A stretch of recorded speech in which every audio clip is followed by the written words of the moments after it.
பத்திரிகையாளர் திரு துக்ளக் ரமேஷ் நம்முடைய நிகழ்ச்சியோட பேசலாம். சார் வணக்கம். பாமக பாஜக இடையே கூட்டணி ஒப்பந்தம் 7:30 மணிக்கு அதிகாரப்பூர்வமாக கையெழுத்தாக இருக்கு. உங்களுடைய முதற்கட்ட பார்வை என்ன?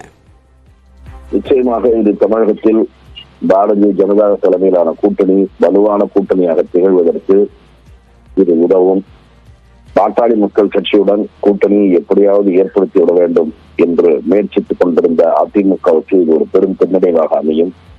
சில தொகுதிகளில் அதிமுக 3வது இடத்திற்கு தள்ளப்பட்டாலும் ஆச்சரியப்படுவதற்கு இல்லை என்பதற்குத்தான் இந்த முடிவு வழிவகுக்கும்.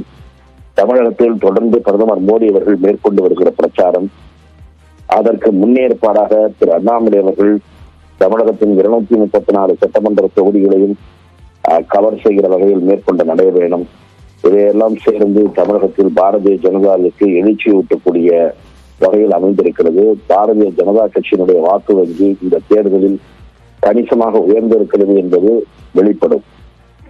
உங்களுடைய கருத்துக்களுக்கு மிக்க நன்றி திரு ரமேஷ்.